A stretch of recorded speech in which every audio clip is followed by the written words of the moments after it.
In today's football fix, the Premier League Communications Twitter account put out an incredible piece of information today. An individual who'd been loading illicit streaming services onto so-called Firesticks has been sentenced to 3 years and 4 months in prison. Remember that data for when we come to another story in this video today. But we all know about IPTV and these things where you can watch all of Sky and TNT Sports via a Fire Stick. People that have been supplying these streams and these modified sticks are being cracked down on, and this is what the Premier League had to say.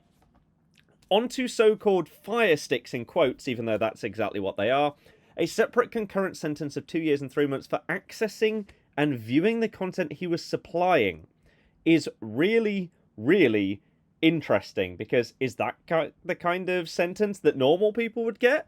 Who knows? But Jonathan Edge, 29, from Liverpool, pled guilty to 3 offences, and the prosecution was undertaken by the Premier League, which is really interesting. He was running a service where he was uploading the services onto the Fire Sticks in return for cash payments at his home, and it was unauthorised service treated as a distinct crime. So they have been talking about potentially cracking down on this in the past. It feels like this is a big moment in that scenario.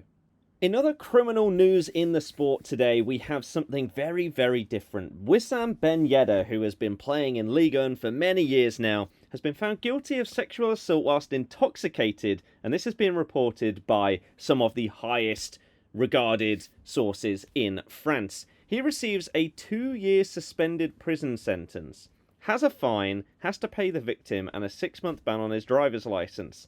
So if we compare this back to the Fire Stick situation, that was like 3.5 years.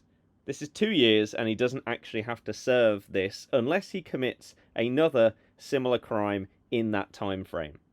Interesting.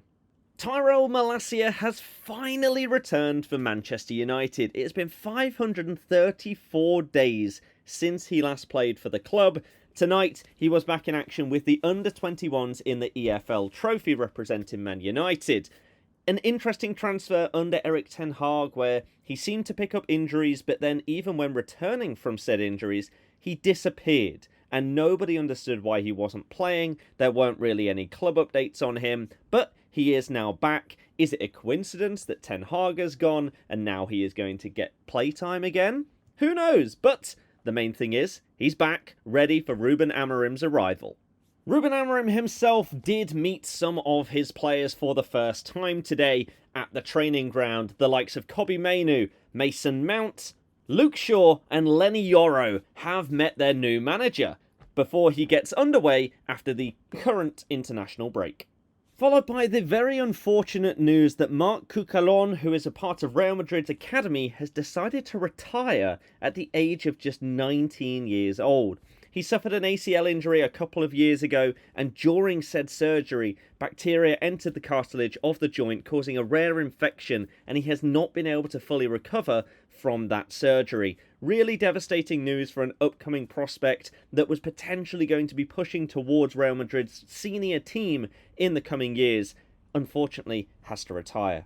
And continuing on from this, unfortunately, today is just a very negative day in football, as a report came out today that a Premier League footballer was last week questioned by police following multiple allegations of sex offences. The man, who is in his 30s, is under investigation for alleged rapes of 2 women and a sexual offence relating to a 3rd woman. Police first arrested him at an address in West London in July 2022 on suspicion of these crimes, and he's continued to play for his club since. Attended a station last Thursday and was interviewed under caution. There are many rumours going around right now as to who this player is, but until there is further confirmation or proof, then I will not speculate.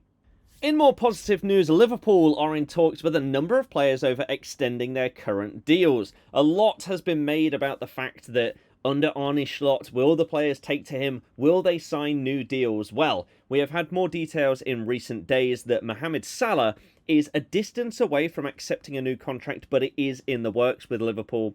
Trent Alexander-Arnold is a massive target for Real Madrid, who see him as their #1 priority, and Virgil van Dijk is edging closer to agreeing a new contract with Liverpool that will extend his time at the club.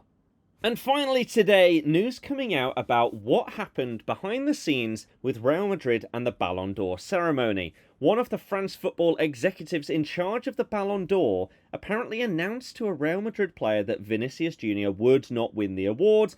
This information was reported to the club, which then decided to completely boycott the ceremony and sort of denounce the award entirely, and proceed to make all of their players, the manager, tweet out their support for Vinicius Jr., saying that he is the best in the world.